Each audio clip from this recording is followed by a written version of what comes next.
दोस्तों, दिल में अगर जुनून हो, जिंदगी में कुछ बड़ा करने का सपना हो, तो राह में कितनी बड़ी मुश्किलें क्यों ना हो, मंजिल मिल ही जाती है।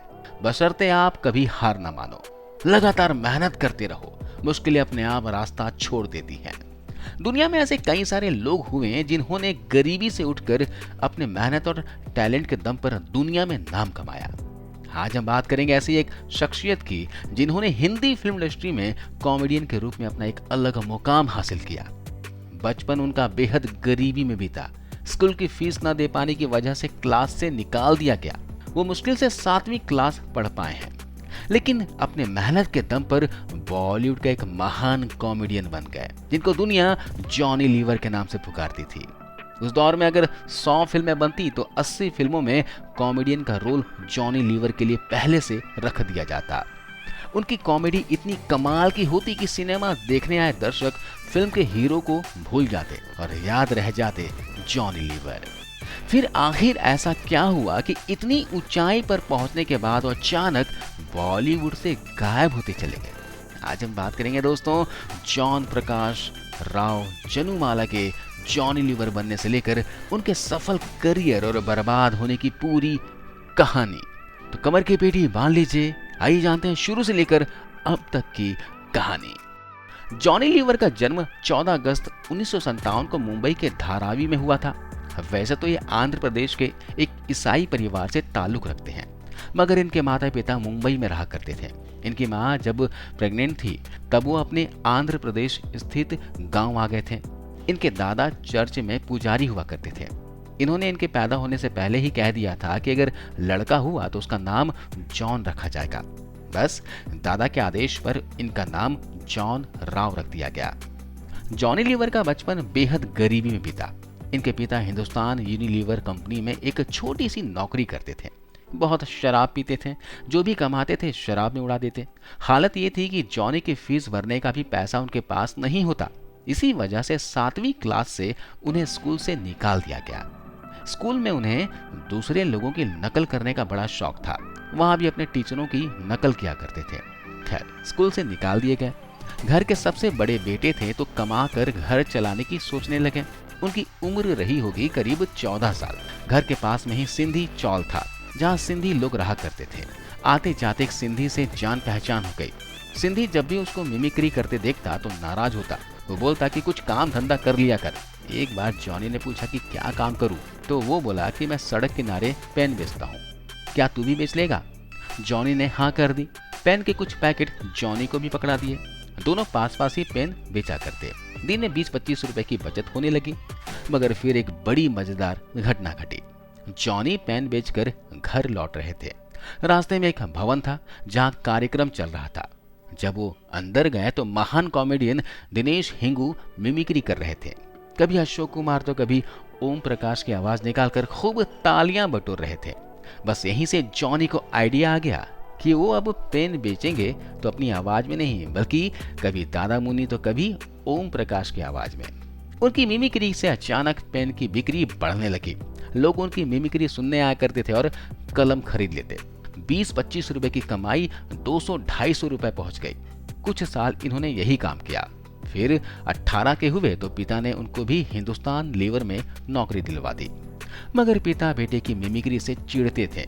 उन्होंने साफ कह दिया था कि तू मुझे स्टेज पर मत दिखना। फिर भी जॉनी उनसे छिप छिपा कर कंपनी के प्रोग्रामों में जाते और अफसरों की आवाजें निकालकर खूब हंसाया करते। 1977 की बात है। एक बार उनका प्रोग्राम कंपनी का यूनियन लीडर भी देख रहा था, तो इतना खुश हो गया कि अचानक से स्टेज पर चढ़ा और जॉनी से माइक छीनकर बोला कि आज से इसका नाम जॉनी राव नहीं, जॉनी लीवर पुकारा जाएगा। बस उसी दिन से जॉनी राव जॉनी लीवर बन गए। फिल्मों में एंट्री कैसे हुई, एक किस्सा भी बड़ा दिलचस्प है। कंपनी में नौकरी करने के साथ ही जॉनी छोटे मोटे मिमिक्री शो भी किया करते थे। उनके साथ 2 म्यूजिशियन भी काम करते, मुशर्रफ खान और किशोर धाम। खुशकिस्मती से दोनों उन दिनों कल्याण जी आनंद जी के लिए भी काम किया करते थे। एक बार दोनों ने कहा कि चल आज हम तुमको कल्याण जी आनंद जी से मिलवाते हैं। उन दिनों बॉलीवुड में इन दोनों की तूती बोलती थी। जॉनी की मुलाकात हुई तो यहीं से उनकी जिंदगी बदल गई। कल्याण जी आनंद जी के देश विदेश में बड़े बड़े शो हुआ करते थे। बड़े बड़े अभिनेताओं जैसे अमिताभ बच्चन, अनिल कपूर के साथ जॉनी आने जाने लगे। इसी दौरान उनकी ऑडियो कैसेट भी निकल आई। फिर एक दिन ऐसी घटना घटी जहां से वो बॉलीवुड में पहुंच गए। 1980 की बात है। एक दिन जॉनी कल्याण जी के ऑफिस में कैरम खेल रहे थे। अचानक साउथ का एक प्रोड्यूसर कल्याण जी आनंद जी से मिलने पहुंचा। बातों ही बातों में कल्याण जी ने उसकी फिल्म के बारे में पूछा तो बोला कि फिल्म पूरी हो गई है, बस कॉमेडी के 2 सीन्स बाकी हैं। जगदीप के साथ कोई छोटा मोटा कॉमेडियन मिल जाए तो बात बन जाए। अचानक कल्याण जी ने जॉनी की तरफ इशारा करते हुए बोला, ये है ना कॉमेडियन, इसे ले जाओ। बस अगले ही दिन प्रोड्यूसर जॉनी को चेन्नई ले गया और फिल्म पूरी करवाई। विनोद मेहरा, राज बब्बर की 1981 में आई वो फिल्म थी ये रिश्ता ना टूटे। इस फिल्म से पहली बार जॉनी ने फिल्मों में एंट्री ली। अगले ही साल इनको सुनील दत्त की फिल्म दर्द का रिश्ता भी मिल गई। काम मिलना तो शुरू हो गया, मगर अब तक वो पहचान नहीं मिल पा रही थी। फिर 1986 में आई लव 86 फिल्म। गोविंदा के साथ पहली बार उत्तम के किरदार में जॉनी को थोड़ी पहचान मिली। यहीं से इनको दूसरी फिल्म मिल गई जलवा, जिसमें इनका मुत्थू का किरदार लोगों को भा गया। इसके बाद 1988 में आई हीरो हीरालाल के कांस्टेबल और तेजाब में मुन्ना के दोस्त के रोल में जॉनी लीवर ने खूब तालियां बटोरी। 89 में चालबाज फिल्म में इनको जॉनी बाबा तांत्रिक का किरदार मिला। इसने लोगों को खूब हंसाया। फिर तो किशन कन्हैया का लोबो हो या फिर नरसिम्हा का टेम्पो दादा, जॉनी आगे बढ़ते गए। मगर अभी तो वो किरदार आना बाकी था जिसके लोग आज भी उस रोल को याद करते हैं। अब्बास मस्तान शाहरुख और काजोल को लेकर एक फिल्म बनाने जा रहे थे। उनको एक नौकर का किरदार चाहिए था जिसको भूलने की बीमारी होती है। इस रोल के लिए उनको जॉनी पसंद आ गए। 1993 में फिल्म आई बाजीगर। उनको किरदार मिला बाबूलाल का। इस किरदार ने ऐसा जादू कर दिया कि शाहरुख खान के बाद अगर दर्शकों को कोई दूसरा एक्टर याद रहा तो वो थे जॉनी लीवर। बाजीगर के बाद जॉनी 90 के सबसे बड़े कॉमेडियन बनकर उभरने लगे। 93 में 12 तो 94 में 13। जी हाँ, 90 का ऐसा कोई साल नहीं रहा जब जॉनी की 8 से 10 फिल्में न आती हो। खासकर गोविंदा और जॉनी लीवर की जोड़ी ही पूरे बॉलीवुड पर छाई हुई थी। दोनों दिन रात काम किया करते थे। कई बार तो जॉनी का सोते सोते ही मेकअप हो जाया करता था। 90 के दौर में जॉनी लीवर का फीस बड़े बड़े हीरो से भी ज्यादा हो गई थी। आलम यह था कि फिल्मों में जॉनी लीवर का छोटा सा रोल लीड हीरो पर भारी पड़ने लगा।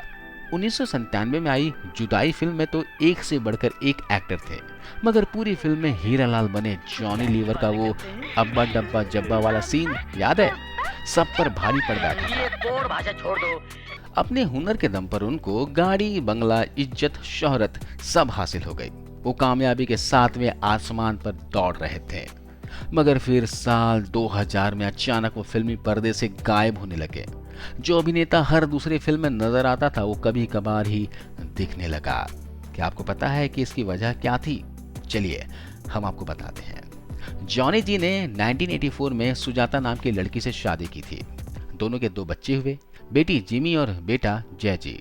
सब कुछ सही चल रहा था, लेकिन साल 2000 में अचानक किसी की बुरी नजर इनके परिवार को लग गई। इनके बेटे जयजी के गर्दन पर एक छोटी गांठ उभर आई। पहले तो किसी के समझ में नहीं आया कि क्या हुआ, फिर धीरे धीरे वो गांठ बढ़ने लगी। तब जॉनी को चिंता हुई। वो बेटे को लेकर नानावटी हॉस्पिटल पहुंचे। यहाँ जांच हुई तो पता लगा कि वो कैंसर की गांठ थी जो धीरे धीरे बढ़ रही थी। डॉक्टरों ने ऑपरेशन कर गांठ निकालने की योजना बनाई, मगर जैसे सर्जरी का चीरा लगा वो गांठ नसों में दबी हुई थी। ऐसे में वापस से उसे सिलना पड़ा।